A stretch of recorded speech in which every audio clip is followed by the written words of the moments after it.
Hi friends, welcome to my channel Priya Vlogs. இன்னைக்கு முள்ளங்கி carrot போட்டு ஒரு சப்பாத்தி தான் பண்ண போறோம். அதுக்கு ஃபர்ஸ்ட் மாவு பிசைஞ்சிக்கலாம். எப்படி பண்றதுன்னு பார்க்கலாம். முள்ளங்கி துருவிட்டு கேரட் முள்ளங்கி ரெண்டும் சாப்பர்ல போட்டு துருவிட்டு எப்படி பண்றதுன்னு பார்க்கலாம். முள்ளங்கியும் கேரட்டும் துருவியாச்சு. இதுல கொஞ்சம் கருஞ்சீரகம் கொஞ்சமா ஓமம் ஆட் பண்ணிக்கிறேன். டைஜஷன் ப்ராப்ளம் இல்லாம இருக்கும். நான் ஜெனரலாவே ஓமம் கருஞ்சீரகம் ரெண்டுமே ஆட் பண்ணிப்பேன். இந்த இதுக்கு தேவையான அளவு உப்பு ஆட் பண்ணிக்கிறேன். இது மிளகாய் தூள் 1 ஸ்பூன் போட்டுருக்கேன். மஞ்சள் பொடி 1/4 ஸ்பூன் போட்டுருக்கேன். கோதுமை மாவு ஒரு 3 கப் ஆட் பண்ணிக்கிறேன்.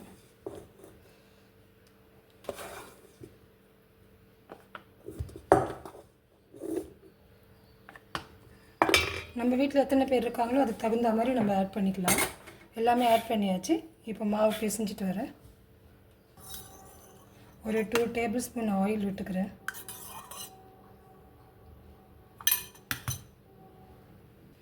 இது முள்ளங்கி நேரம் ஆக ஆக தண்ணி விட்டுக்கும். ஸோ நம்ம கொஞ்சம் இந்த மாதிரி கட்டியாக மாவு பிசைஞ்சிட்டா தான் நமக்கு இடுறச்சே கொஞ்சம் நல்லாயிருக்கும். பட்டர்லேருந்து மாவு எடுத்தாச்சு. ரொம்ப டேஸ்டியாக இருக்கும். ரொம்ப ஹெல்த்துக்கும் ரொம்ப நல்லது. இப்போ எல்லாத்தையும் ஒன்றா மிக்ஸ் பண்ணிக்கலாம்.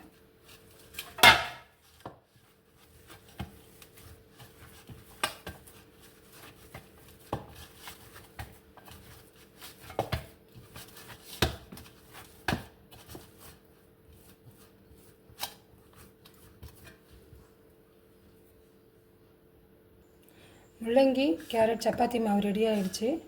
ஒரு 1/2 அன் ஹவர் ஊறணும். ஊறுனா கொஞ்சம் நல்லா சாஃப்டாக சூப்பராக வரும். பார்க்கலாம். சப்பாத்தி மாவு நல்லா 1/2 அன் ஹவர் ஊறிடுச்சு. இட்டுட்டேன். இது நல்லா சாஃப்டாக இருக்கும் சப்பாத்தி.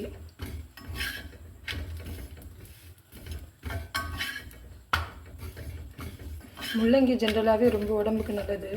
இந்த மாதிரி சப்பாத்தியாக சாப்பிட்றச்சு கொஞ்சம் டிஃப்ரெண்ட்டாக டேஸ்டியாக இருக்கும். ட்ரை பண்ணி பாருங்கள். Please subscribe to my channel Priya Vlogs.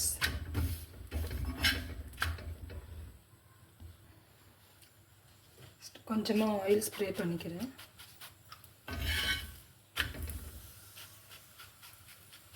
நல்லா புல்கா மாதிரி உப்பி வர்றது.